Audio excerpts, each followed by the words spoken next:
Gabrielle Lubowski left her marriage to political activist Anton and came to Cape Town after discovering he was having an affair. She needed time to reflect.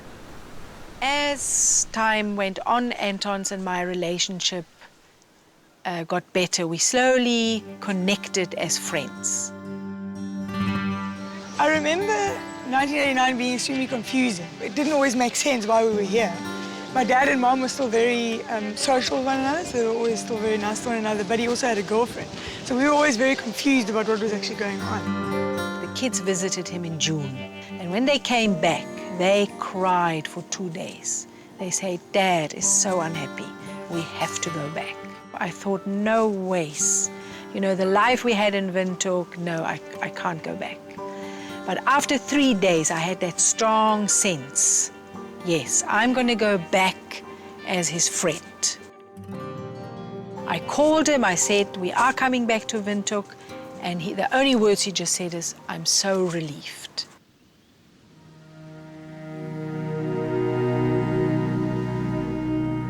And the time was getting nearer, and I was really excited because I had gone on a spiritual journey.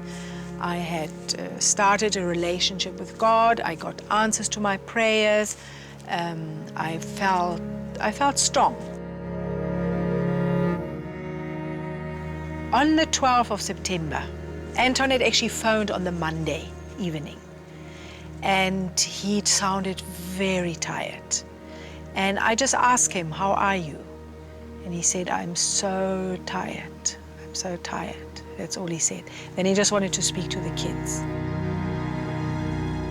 So the next day, it was an ordinary day. We did what we usually do. I picked up the kids from school. We went for swimming lessons. We came home, you know, had dinner, and then 20 to 9.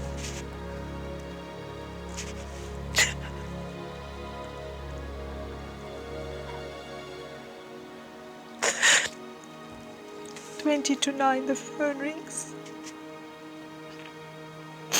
And someone on the other line says Anton has been killed.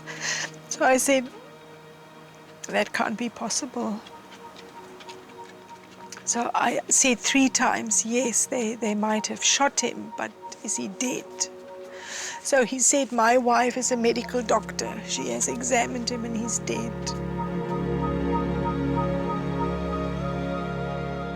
I just went on my knees and I prayed to God and I said, God, you can do anything that you want.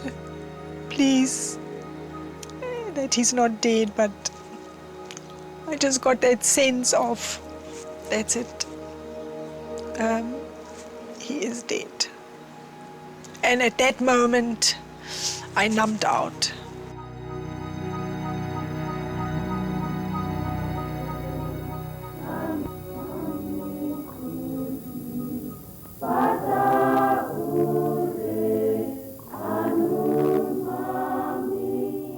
And that's how I basically continued for the next, let's say, 3 years. I was in complete denial. I could not accept that there would be people who would, you know, do that and actually succeed. That was very difficult for me to accept. I was incredibly close to my dad. He was sort of my hero in so many ways. Those thoughts of what could I have done different? I mean, as a 9-year-old, having the thoughts of how could I have saved it or protected it? You know, and it's something that I think you don't really rationalize.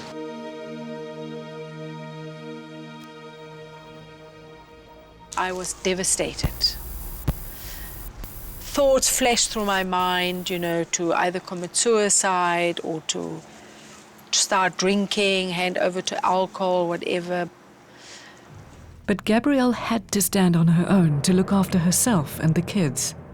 Again and again, what I would experience is I wanted to start a project, convince people of how much I could contribute, and something would happen and the whole thing would crash. And I can still remember the one time I was teaching at a school and I wanted to start a coaching project there, and the whole thing had derailed. And I was just in tears and I just cried out to God saying, there we have it. I simply cannot do it without Anton. When are you going to get it? Then I just got this deep sense of, but it's within you. You know, you have to invoke it from within, but I didn't know how to do that. I didn't know what that meant. I think the loss for her was that she never actually recognized her own potential. I don't think she actually ever lived into what she's really good at. Despite her struggles, Gabrielle was surrounded by people who loved her. She had met her current partner, Sylvester Gasava, who walked with her through her grief. He loved her dearly and wanted so much for her to come into her own. He knew it wasn't going to be easy. At the beginning, it was I decided to support her, and because she had lost someone who had been part of her life for a long time. So for me, the effort was to make her comfortable, to get through it naturally, without me interfering, whether I push her or anything. I just said, it's your journey, work it out. I saw that she was so consumed by the loss, and our life also changing up and down. In the long run, she did decide at one point that she was going to try to work it out. Eventually, I then landed at a course that I was doing at the Camps Bay Church. It's called Elijah House School. And we watch DVDs about all kinds of, topics relating back to our childhood and our past and how to complete it. I immediately started crying. So we would meet in small groups and something would come up, and again it broke, from within me that I don't have any money, I don't know how to live, I cannot create anything by myself, so life is worthless without Anton. The facilitator suddenly said to me, but you are making an idol out of Anton. Maybe I made it difficult for her to recover very quickly, because from the start, I decided that let me help her to get through it, but it took too long. I was just holding Anton's light, and I'm telling you, that was tough on me. I remember feeling always incredibly guilty that my mother would bring it up as often as she did. After thinking about it, it meant a lot to me that she didn't give it up. It was about 2 or 3 weeks later, sitting at the beach, and I was contemplating on that, and I thought, interesting that she said that it's an idol.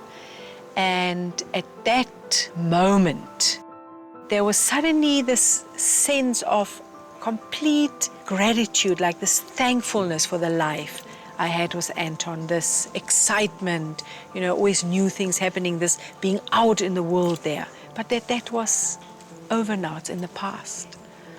And there's something new waiting for me. I realized I don't need Anton anymore. So, Gabrielle, you were able to take that leap and break years of patterning.